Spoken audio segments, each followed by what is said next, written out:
should bet on me. Like I'm Apple in the 90s, you should bet on me. All right, I am joined by Gianni and Sarah from Walk Off the Earth, and we're going to get to the new music in just a little bit, guys. But first off, where are you guys joining me from? I see two different locations here.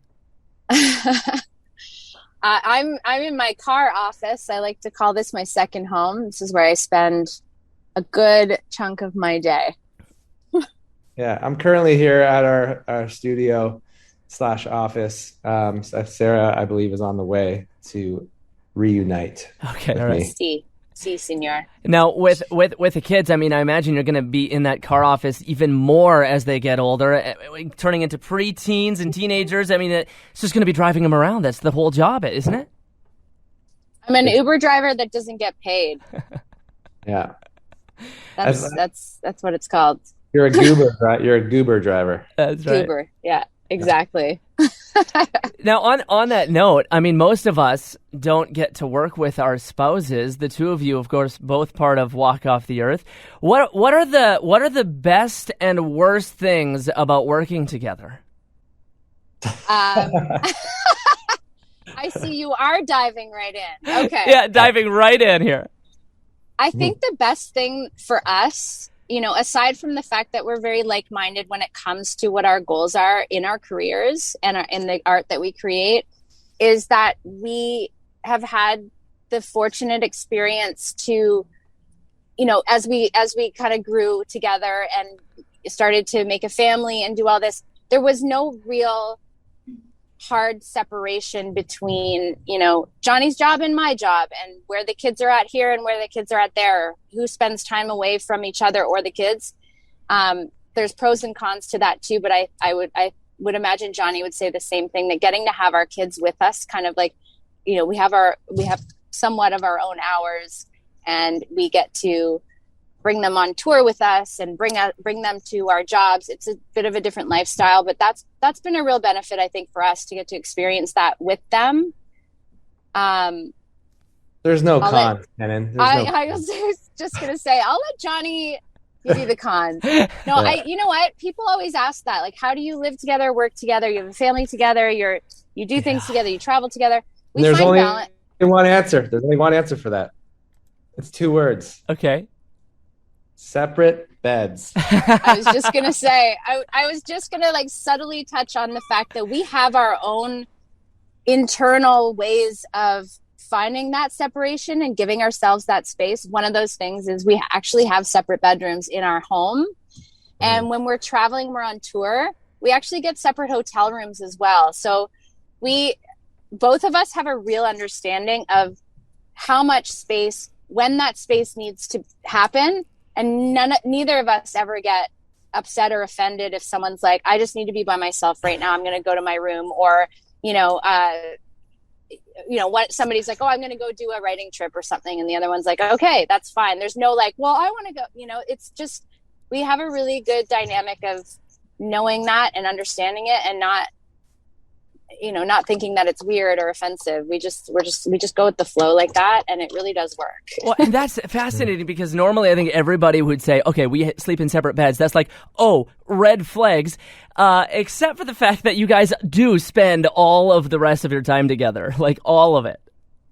Well, yeah. Of course, every time we say that, people are like, oh my God, I didn't know you guys were having problems. But it's like, that's not even like it's. I mean, I don't recommend it to everyone, because some people don't get to see each other, and that's when they do get to see each other. But it's definitely, I think it makes our relationship even stronger. And it doesn't mean that we don't hang out in the same bed sometimes. That definitely still happens. But we don't have to do that if we don't want to. Hang out. That's a nice way of putting it. It's also sleep, right? Like, sleep is vital. And Johnny and I are both big advocates for living a healthy lifestyle and doing the things that you need to do to be healthy and to live as long as possible. And especially after having kids, sleep is absolutely vital to our mental health, our physical health, how long we live, how happy we are. And let's face it, not everybody is that great at sleeping in the same bed. We all have different habits. We all have different lifestyle things that we might want to watch TV before you go to bed.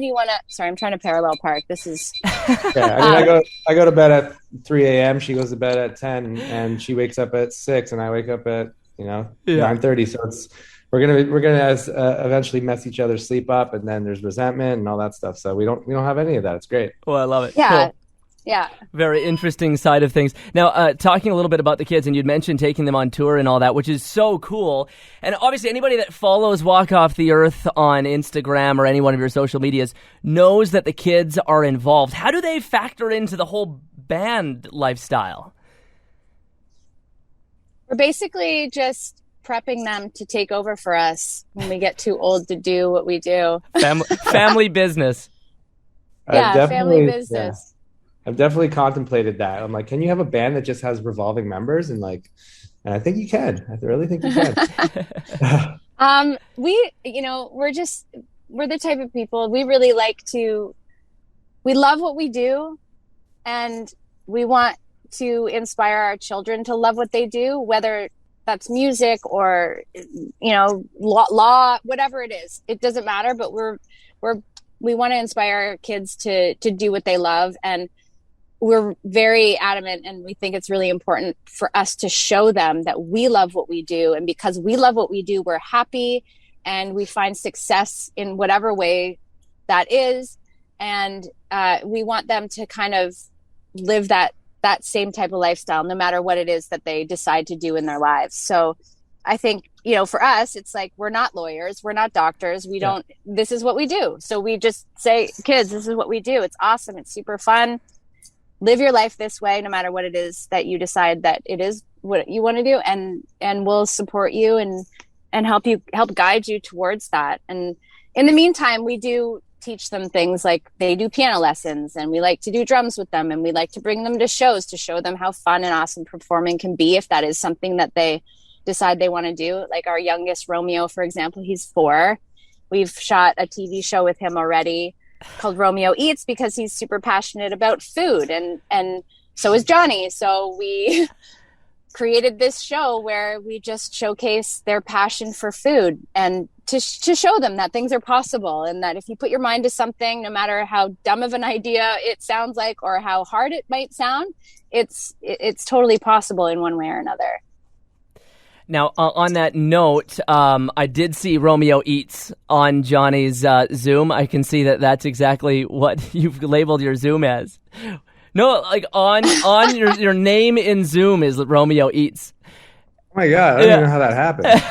I think we did it. We did an interview because he was nominated for a Juno this year. So we did some Zoom interviews. I think that's why we had to change it so that it didn't just say, Johnny Illuminati. It said Romeo Eats. No, I love it. Moving on to the music, because Bet on Me, kind of took me by surprise. I didn't really see it coming. Now it's one of my favorite songs that we play, and I add it to like summer playlists and stuff like that. Tell me about this song, because it has a little bit of a different feeling than some of your previous work. Yeah, we were very, very surprised at the reaction of the song, because when we wrote it, we kind of stepped outside the box, a little bit more R&B, like hip hop flavor, and we weren't sure if it was going to resonate positively, but obviously that hasn't been the case, because it as soon as we posted something on TikTok, it blew up, and surprisingly enough, it actually had a ton of love from a bunch of different Asian countries around the world. So okay, it's right now it's in the top 10 in China, in like 17 different cities in China, and it's in the top 10 in Indonesia. So, and hopefully it'll be in top 10 in Canada one day soon. That would be amazing. But yeah, it's been crazy. It's just been whirlwind, because we've never had that happen to any of our songs in the Asian market. So it really resonated there, and we were really cool how we did the open verse challenge. We wanted to bring in a verse from our community on TikTok, and obviously we saw the incredibly talented D Smoke do a verse. We contacted him. We were like, "Do you want to be on the actual song?" And he was like, "I love it, love you guys. Let's do it." So we're really blessed to have him on it, and it's been fun, and it's going to be fun to play this for the first time this Saturday in Toronto. First time live with this song. Yeah. Oh, that's so cool. Yeah, we're excited. We've never been the type of people to lock ourselves into one sound or into one box or into one idea. So I think, sometimes when an artist changes their sound or comes out with something a little bit different, some fans will say, oh, that doesn't really sound like you. I don't know if I like it. But I think a lot of people are very used to us doing that at this point. Like, we've released so many different genres of songs. It's like a blessing and a curse, because some people will be like, what are you exactly? Like, where do you fit in the music? Like, we're not sure. We thought that you were more like indie rock pop. Now you're like pop. But we like to do that because, especially nowadays, you never know what people are going to like. You just never know. So it's like, just try everything and see what works, Well, and on that note, because you have done so much different music and so many different genres and so many different styles, individually, what are your favorite Walk Off the Earth songs? Good question. Choose between your kids, please. And I can probably speak for most of the band. It's usually the newest track that we've just written. Yeah, right. Because you always think it's the greatest song in the world. When you write a new song, you're just like, this is it. It's the best song ever. So and you get stoked about that. So you can kind of say that. Obviously, there's songs that kind of rise to the top over the years for us. Yeah. And some are like B-sides too. Like like there's a song like Boomerang and Hard as a Weapon are kind of two B-side songs from the Sing It All Away album that I think are two of my favorites. Yeah. We have a cartoon coming out we've been working on for a few years now. And over the past 8 months to a year, we've been working on the music, because there's a song in every episode, an original song. And to be honest, like, these are some of my favorite Walk Off the Earth songs that we've ever written or produced. And I know that doesn't do anything for anyone right now because you can't listen to them yet, but they're very, very cool.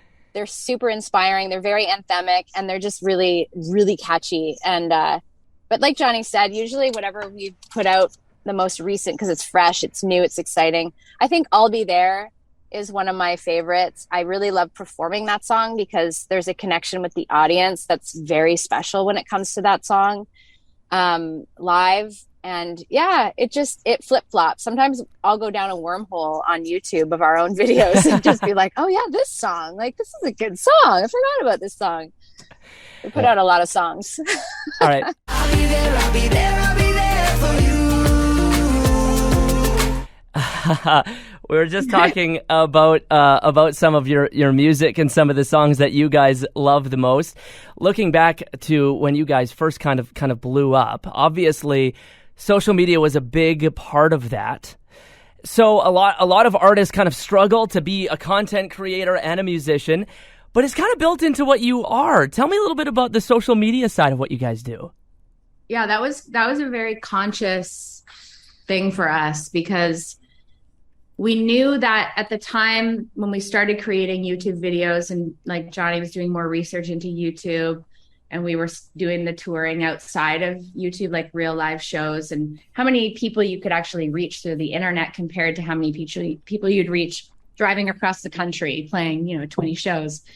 So when we became aware of that, we started to do a lot of cover songs, but at the same time, we really wanted people to know that we were a real band. We were real musicians, and we wanted, obviously, everybody who's an artist wants their original music or their original art to be what people fall in love with and see. But there's different ways to make that happen. And in music, that's been the case for many, many years. So many bands and artists have become put on the radar because they covered a song that is familiar with a huge group of people, all over the world. So as soon as we started to tap into that and people were watching, that's when we started to sprinkle in the originals. And as soon as the one video blew up, we said, okay, we need to make a record of original music so that we can take all these fans that kind of know us now for this 5 people, 1 guitar cover and instantly go straight to our original music and say, oh, they're like a real band too. So that's always, it's even to this day, something that we always talk about. We want to be known as original artists with our own art and our own music. But at the same time, we love music, and we know how to get people's attention in different ways. And sometimes that's through other people's songs that are amazing that we wish that we wrote. Yeah, and back to your question on like social media. Social media actually is an art form in and of itself, and nowadays you can't. I mean, maybe there's some people that can do it, but you can't really be a musical artist unless you're good at social media, because it's the only way that you can get music into people's faces, really, and like that's the way you gain fans and gain a fan base. So it's like, if I'm giving advice to like anyone who wants a music career, it's like you need to work on your social media skills, because it's an art form in and of itself, and it's not easy. It's a huge part of what we do, and we're doing it every day, and we're always conspiring and figuring out ways to be good at it.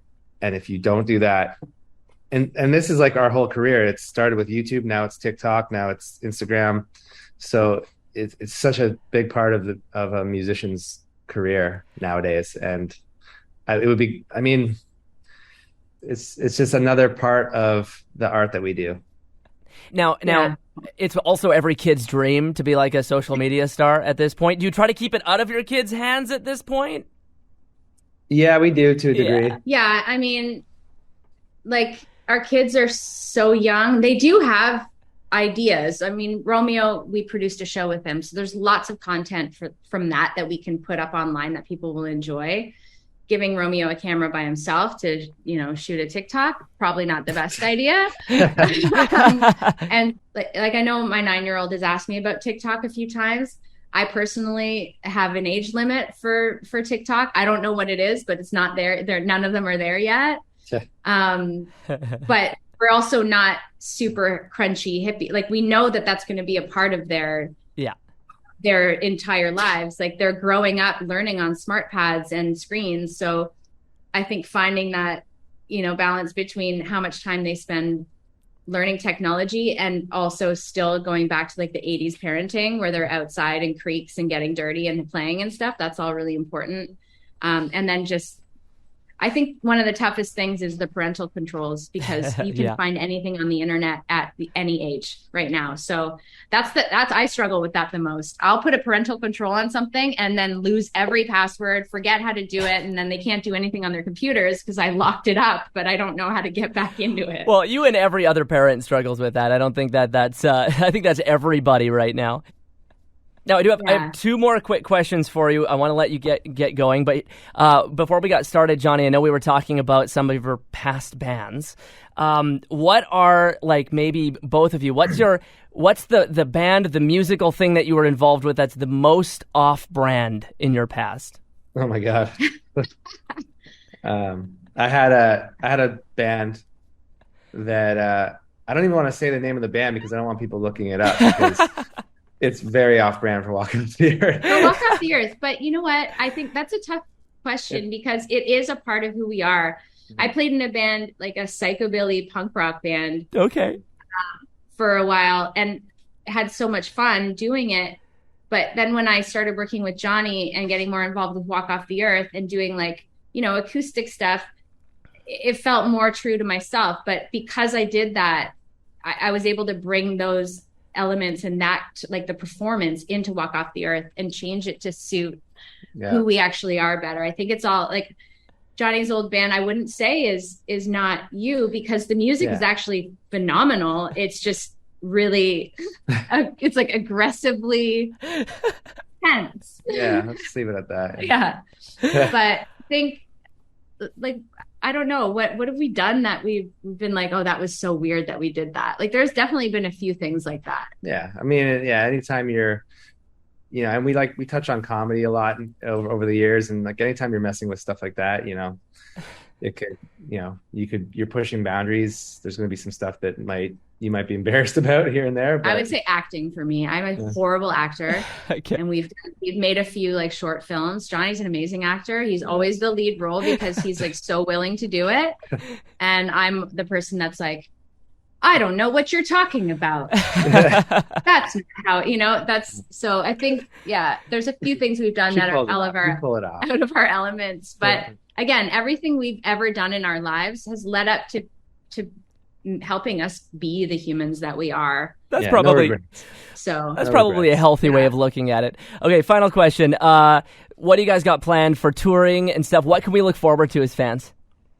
Tomorrow we have our big hometown show in Toronto at the Budweiser stage, which is obviously an iconic venue in Toronto, and it's one of our bucket list venues. So very happy to be checking that off, pulling out all the stops. We got, pyro and all that stuff. But other than that, we're touring the US. We're doing a bunch of festivals through Canada. We're taking a year off in Europe this year. First time, since before the pandemic in 10 years that we haven't gone to Europe. So we're definitely sad about it, but just didn't work out this year. But we'll be back there. Cheers, brother. Have a great day. Thank you so much. Yeah.